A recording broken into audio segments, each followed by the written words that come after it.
यदि हम सोचते रहे कि बात की ये प्रतिकूलता है, ये प्रतिकूलता है, ये प्रतिकूलता है, ये प्रतिकूलता है, तो एकदम दिमाग टूटा हुआ सा लगता है, जीना व्यर्थ लगता है, जीवन बोझ लगता है।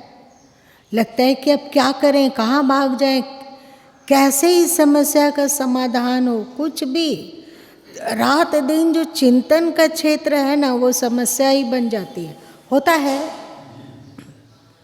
और यदि उस समस्या से उस समस्या को छोटा समझा जाए और साथ साथ में ये भी देखा जाए कि अगर एक समस्या है तो 10 बहुत सारी अनुकूल बातें भी है जीवन में, सही ना? तो उन अनुकूल बातों पर फोकस किया जाए तो हम लोग तनाव से बहुत हद तक बच सकते हैं। मतलब अब मान लिया जाए कि मंजू जी को घुटने में दर्द है, लेकिन भगवान को तो धन्यवाद दिया जा सकता है कि अभी तक घुटना में ही दर्द हुआ, दांत दर्द नहीं कर रहा है। अगर दांत भी दर्द कर रहा हो तो कोई बात नहीं, कितना कितना दूर यात्रा किए लेकिन कहीं एक्सीडेंट में मर नहीं गए, आज फिर से सुबह जिंदा होके जगे हुए हैं, ये क्या खुशी की बात नहीं है? या हमारे जीवन में ये प्रतिकूलता है, ये प्रतिकूलता है, ये प्रतिकूलता है, लेकिन हम लोग तो जानते हैं कि कर्म का फल जब राम और कृष्ण को भी भोगना पड़ा, सबरी और मीरा को भी भोगना पड़ा, और सीता और रुक्मिणी को भी भोगना पड़ा, तो हम लोग कैसे नहीं भोगेंगे? हम लोग कोई लाट साहब हैं? कर्म है, कर्म का फल क्या, किस कर्म का फल क्या है वो हम लोग नहीं जानते हैं, परंतु जो भी है वो हमारे कर्मों का फल है। आज नहीं पता चल रहा है कि इस तरह का कोई कार्य किया गया, लेकिन कभी तो किया गया है, और आज भी हो सकता है कोई गलत कर्म हो रहा हो। जैसे हम लोग प्रदूषण युक्त जल पी लिए हों, पानी पी लिए हों, चाहे किसी खोमचे के यहाँ जाकर कुछ ऐसा चीज़ खा लिए जो कि बहुत ज़्यादा बासी था, तो लूज मोशन हो रहा है, कुछ हो रहा है, तो आप समझो कि ये क्यों हो रहा है, क्या कारण है? कि आज संभवतः पैर से सब परेशान हैं, ज़्यादातर लोग पैर से परेशान हैं। कहीं तो कुछ कारण होगा जो कि छुपा हुआ है, हम लोग नहीं समझ पा रहे हैं। तो ये हमारे कर्मों का ही फल है ना, कि कुछ प्रदूषित चीज को हम स्वीकार किए, प्रदूषित पानी पिए, प्रदूषित अन्न खाएं, अथवा गेहूं चावल दाल सब कुछ है, इतना ज़्यादा उर्वरक और कीटनाशक उसमें झोंका जा रहा है कि उसका असर कहीं तो दिखेगा। और एक बात है कि हम लोग दिनानुदिन आराम तलबी बनते गए। आराम तलबी है, पहले बहन लोग को चूल्हे के आगे रसोई बनानी होती थी तो सब के सब झकमार के नीचे बैठ के बनाते थे। और गुरु माँ को अपने बचपन की बातें जहाँ तक याद है, बहुत सारे लोग को वृद्ध देखें, पर उन लोगों को आज की तरह घुटने को लेकर परेशान नहीं देखें। अब अरुण जी अपने पिताजी को याद कर लेंगे, आप लोग अपनी माँ लोग को याद कीजिए, तो ऐसा उन लोग को नहीं था, हम ही लोग के साथ क्यों है? कहीं न कहीं व्यापक भूल इंसान से हो रही है, कहीं ना कहीं तो हो रही है।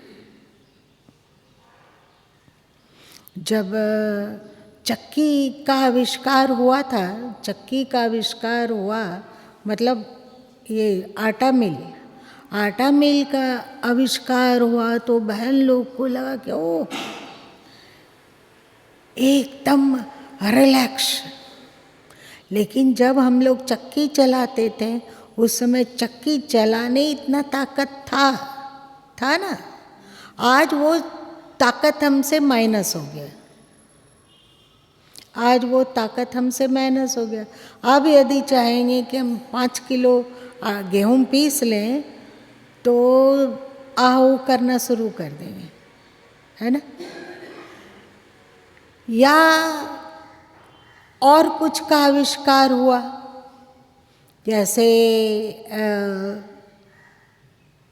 जैसे खड़े होकर भोजन बनाना, तो इसके द्वारा हमारा जो बैठकर भोजन बनाने की क्षमता थी वो माइनस हो गया। माइनस हो रहा है कि नहीं हो रहा है? हो रहा है। कुदरत वो चीज़ देती है जो हमारे लिए ज़रूरी हो, तो कुदरत को लगता है कि ये चीज़ें अब इसके काम की नहीं है, कोई बात नहीं, तो उसी तरह से शरीर का ढांचा बन गया। आप लोग जानते हो आपकी उंगलियां 5 है। आप हेती मानव वगैरह की उंगली देखो। हेती मानव क्या है?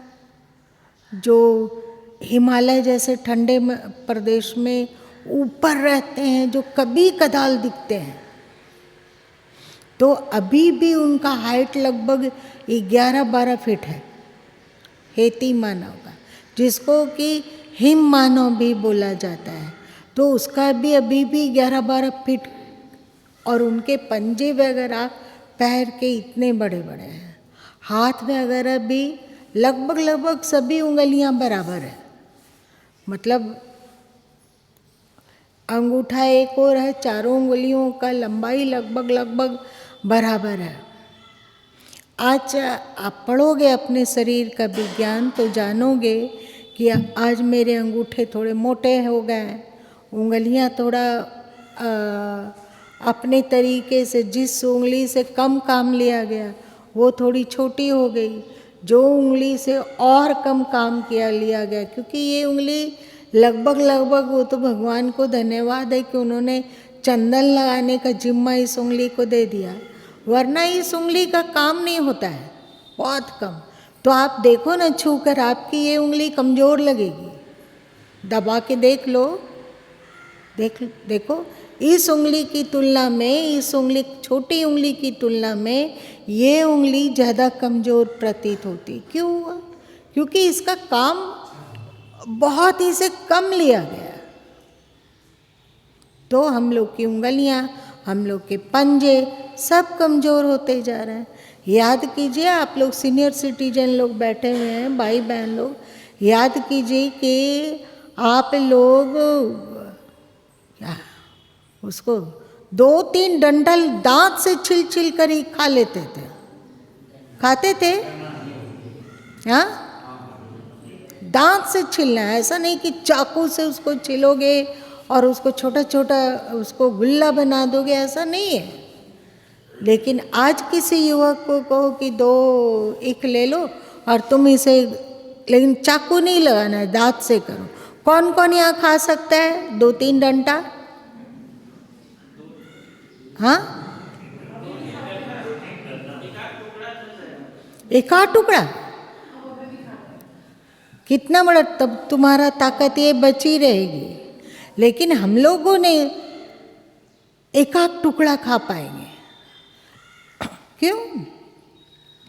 हमारे दांतों की जो ताकत थी वो माइनस हो गई, छिलने की, कुचलने की, वो माइनस हो गई। तो जैसे जैसे हम लोग कार्य लेते हैं शरीर से, वैसे वैसे वो उस चीज़ की उपयोगिता कुदरत को समझ में आती है, तो वो शक्तिशाली होती जाती है। अभी देखो कि संसार में जिस अंग का सबसे अधिक कार्य लिया जाता है वो क्या है?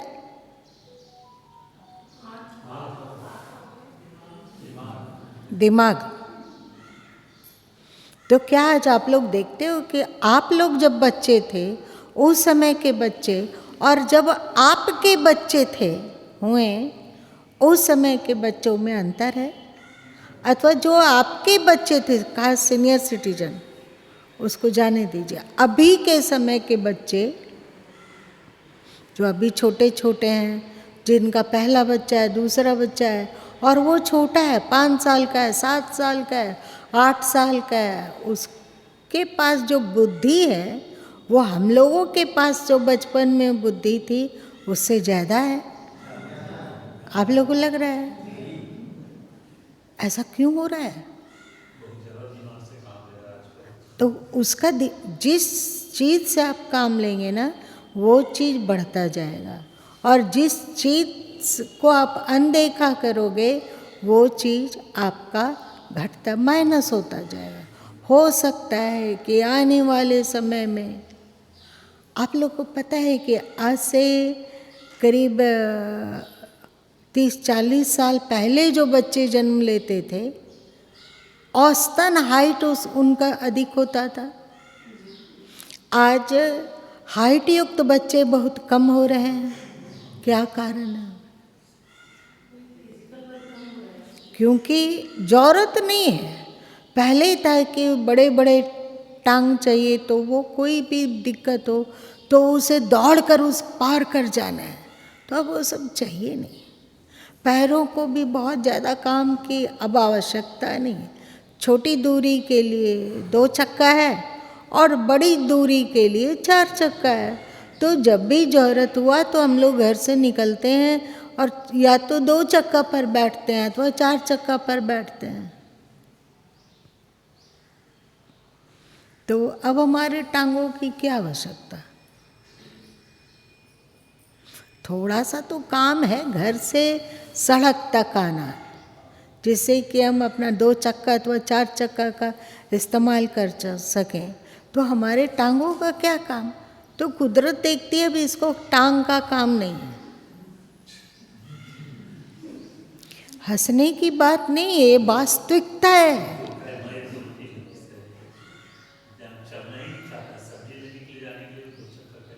2 चक्का लेगा।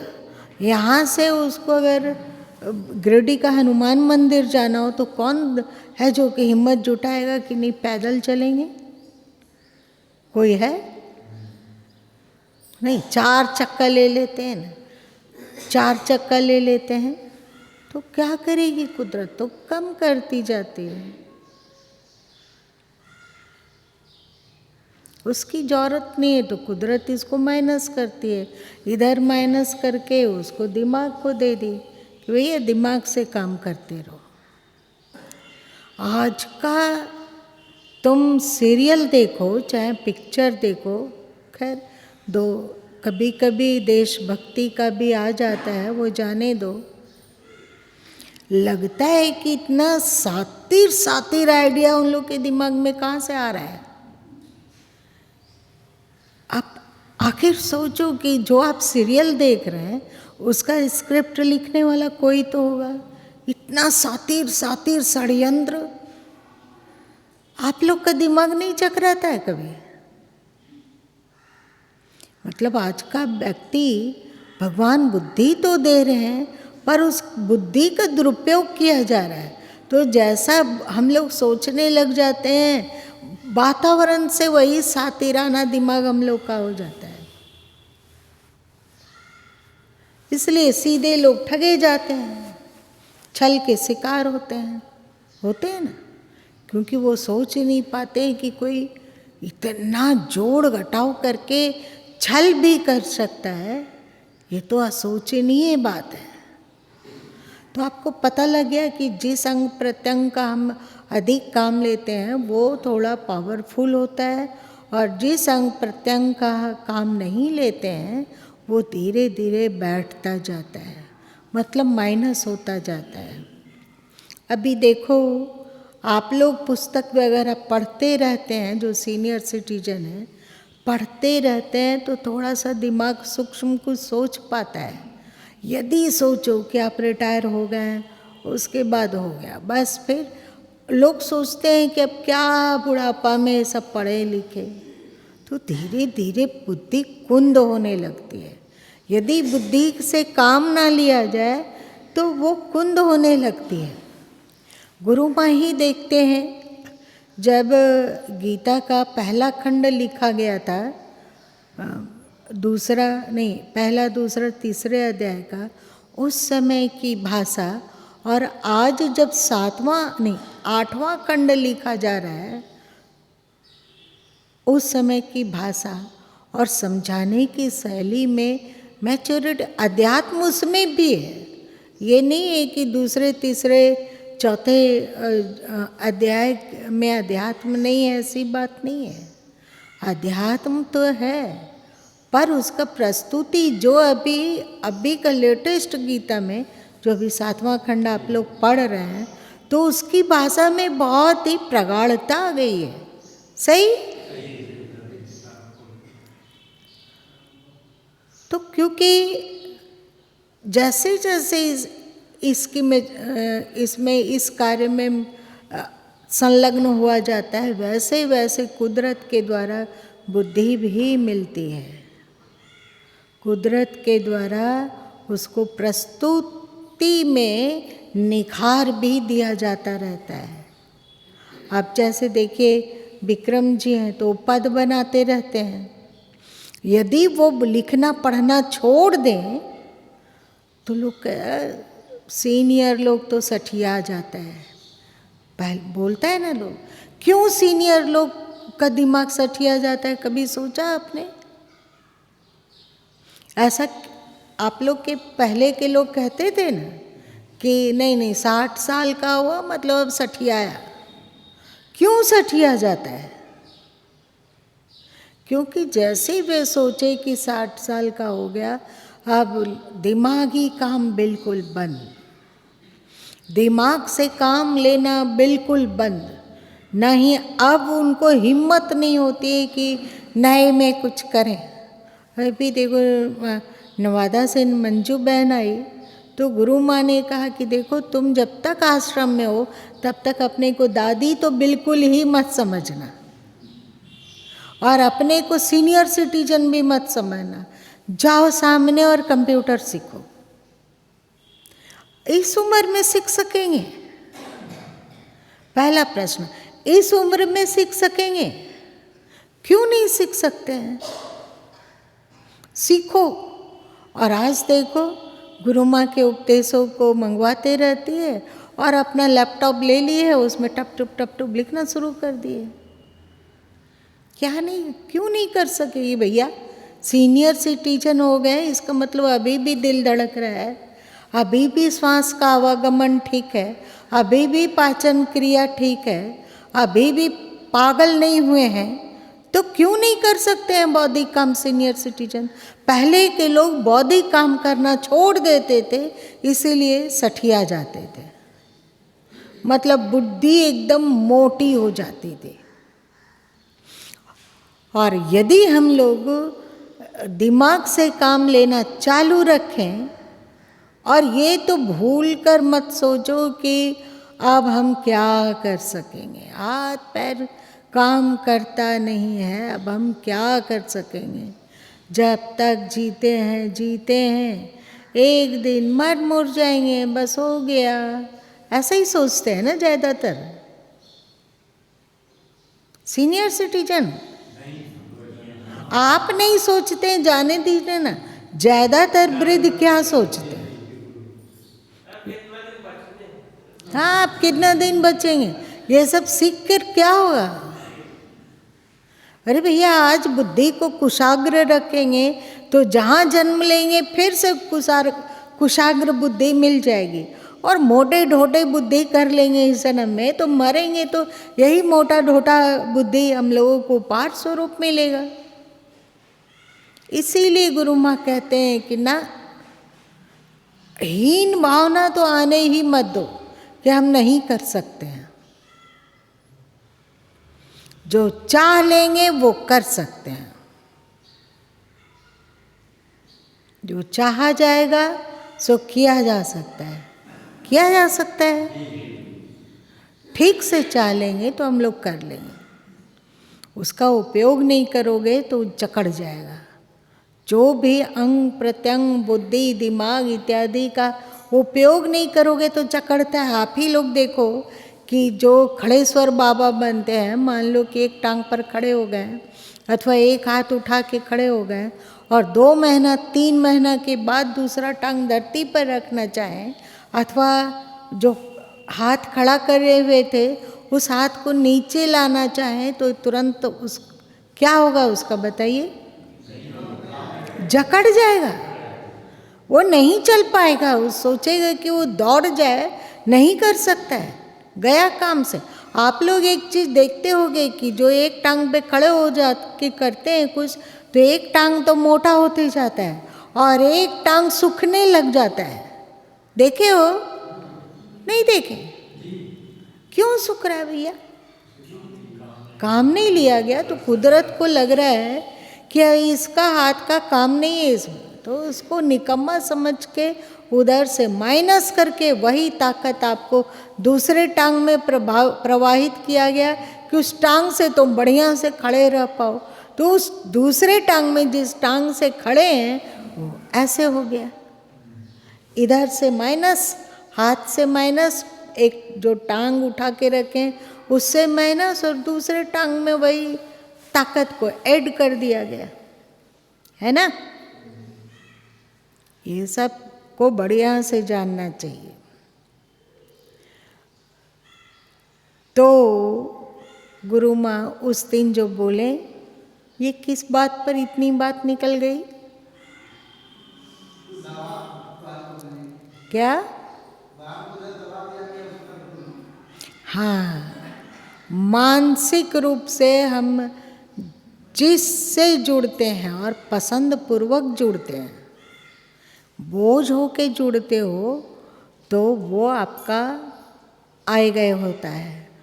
पसंद हो आपका उस कार्य में, उसमें जुड़ो तो वो उस कार्य को करने की क्षमता आपकी बढ़ती जाती है। आप लोग एक दिन देखिए, 2-3 दिन 4 दिन किसी का निंदा कीजिए, 2-4 दिन तक किसी की निंदा कीजिए कि वो ऐसे है, वैसे है, वैसे है, वैसे किया, वैसे मेरे साथ क्या। अब उसका दिमाग क्या करता है, उसके और दोस्त को भी कहाँ कहाँ से खोज खोज कर लाकर दिमाग के सामने रख देता है। आप लोग देखे हो? तो आप लोग इन बातों की चर्चा क्यों नहीं करते हो? कहाँ कहाँ से जो कभी आदमी अगर सोच कर लिखने लग जाए तो लिख नहीं सकेगा कि उसमें ये अवगुण था, लेकिन जब उसके बारे में सोचा जाता है, उसके अवगुण के बारे में, तो दिमाग में जितना है और जितना प्राचीन काल से, प्राचीन मतलब इस जन्म का ही प्राचीन काल, इस जन्म के प्राचीन काल से जब से उससे मुलाकात हुई तब से वो क्या क्या हरकत किया अथवा करी है, वो सब दिमाग ला के सामने रख देगा। इसको क्या, कौन है ऐसी शक्ति भैया जो कि जिस चीज को पर हम लोग मनोयोग पूर्वक, उससे नफरत हम लोग मनोयोग पूर्वक करते हैं कि नहीं? चिंता हम लोग मनोयोग पूर्वक करते हैं, आलोचना हम लोग मनोयोग पूर्वक करते हैं, शिकायत से भरना हम मनोयोग पूर्वक करते हैं। इसलिए दिमाग वैसा वैसे ही शिकायत वाला कि ऐसा हो रहा है, वैसा हो रहा है, वैसा हो रहा है, वैसा हो रहा है। यदि हम मनोयोग पूर्वक अध्यात्म से जुड़ें, शांति से जुड़ें, ज्ञान से जुड़ें, समझ से जुड़ें,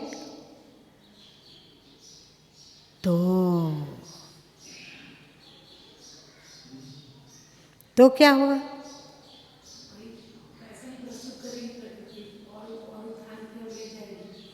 और अगर हम संकल्प करें कि नहीं हमें प्रसन्न रहना है, और इस प्रसन्नता में मनोयोग पूर्वक जुड़ते हो, तो हमारी प्रसन्नता बढ़ेगी निश्चय ही, अकाट्य है ये। तुम लोग कहोगे कि कुछ धर्म की बात क्यों नहीं बोली जाती है, ये सब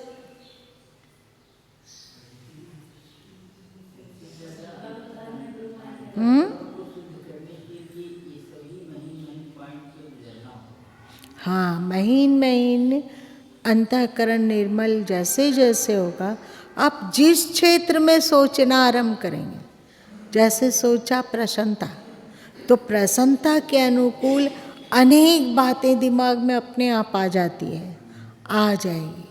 आप प्रसन्नता तो वातावरण में भी जो प्रसन्नता लायक परमाणु है वो आपके आप में भरने लगेगा और आप हमेशा प्रसन्न।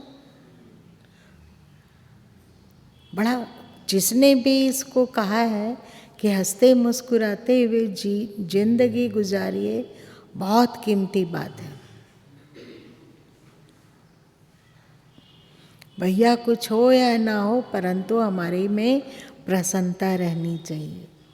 आज तो समय ज़्यादा हो गया, चलिए कल फिर बात करते हैं। मेरी बातों को आप लोग याद भी रखते हो? उस समय कहा गया था कि श्रवण के बाद मनन जरूरी है, मनन के बिना श्रवण बेकार है। तो क्या आप सब मनन करते हैं कभी?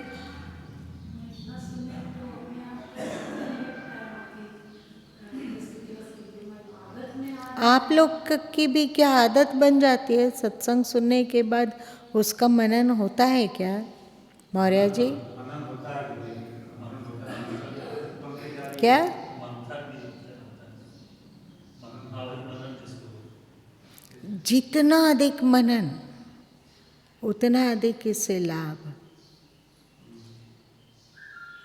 है ना।